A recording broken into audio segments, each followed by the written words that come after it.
நண்பர்களுக்கு வணக்கம். இப்போ நம்ம டிஸ்கஸ் பண்ண போகிற டாபிக் பார்த்தீங்கன்னா ஸ்பெக்ட்ரோ ஃபோட்டோமீட்டரில் கம்ப்யூட்டர் கலர் மேட்சிங் பண்ணுறோம். அதில் வந்து டெல்டா இ ரிப்போர்ட் எடுக்கிறோம். ஸ்டாண்டர்ட் எகென்ஸ்டாக வந்து ஒரு சாம்பிளை மெஷர் பண்ணி இது பாஸ் இது ஃபெயில் அப்படிங்கிறத எடுக்கிறோம். இதுக்கு என்ன ஃபார்முலாவை யூஸ் பண்ணுறோம், அந்த ஃபார்முலாவில் என்ன அட்வான்டேஜ் அப்படிங்கிறதான் பார்க்கணும். பழைய ஃபர்ஸ்ட் இன்சியலாக வந்து பார்த்தீங்கன்னா சிஐஇ லேப் CIE-LAB அப்படிங்கிற ஃபார்முலா வந்து யூஸ் பண்ணிக்கலாம்.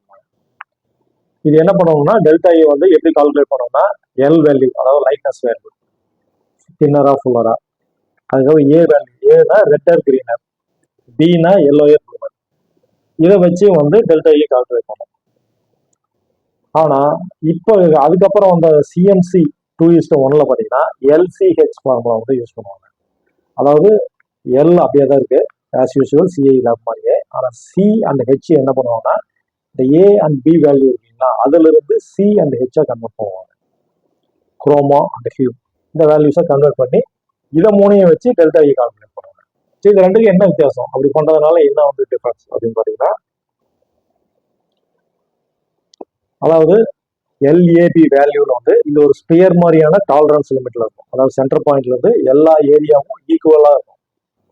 அப்ப என்ன ஆகுதுன்னு கேட்டீங்கன்னா, கண்ணு வந்து எல்லா கலர்ஸையும் ஒரே மாதிரி வந்து ட்ரீட் பண்றதில்லை. ஒரு சில கலர்ஸை கண்ணு வந்து ஈஸியாக டக்குன்னு அந்த டீவியேஷன் அப்சர்வ் பண்ணுது, ஒரு சிலர் வந்து அப்சர்வேஷனை ஸ்லோவாக பண்ணும், அதாவது நம்ம மைண்டோட கவனிக்காது. ஸோ எல்லாத்துக்கும் ஈக்குவல் இம்பார்ட்டன்ஸ் கொடுக்கும்போது பார்த்தீங்கன்னா விசுவல் மேட்சிங்க்கும் இதுக்கும் டிஃபரன்ஸ் வந்து அதிகமாக வரும். ஆனால் சிஎம்சியில் பார்த்தீங்க LCH ஃபார்முலா பார்த்தீங்கன்னா இது வந்து இதனுடைய டாலரன்ஸ் லிமிட் பார்த்தீங்கன்னா நீள்வட்ட வடிவில் இருக்கும். இது வந்து கோல வடிவில், அதாவது பூமி உருண்ட மாதிரி இருக்கும். அது பார்த்தீங்கன்னா முட்டை மாதிரி நீள் வடிவம் இருக்கிறதுனால சம் கலர்ஸ்க்கு வந்து இதில் வந்து க்ளோசர் டு, அதாவது சென்டர் பாயிண்ட்ல இருந்து கம்மியான டிஸ்டன்ஸ் இருக்கும், ஒரு சிலது அதிகமான டிஸ்டன்ஸ் இருக்கும். அப்போ எந்த கலர் வந்து கண்ணுக்கெல்லாம் வந்து ஈஸியாக வந்து ஐடென்டிஃபை ஆகுமோ அது வந்து கம்மியான டிஸ்டன்ஸ்லையும், கொஞ்சம் கண்ணுல வந்து பார்க்கும்போது டக்குன்னு ஐடென்டிஃபை ஆகக்கூடிய கலர்ஸ்க்கு வந்து கொஞ்சம் தூரமான டிஸ்டன்ஸ் கொடுக்கறதுனால இதனுடைய மேட்சிங் க்ளோசர் டு விசிபிள், நம்மளுடைய ஐ சைட்டுக்கு க்ளோஸராக இருக்கும்.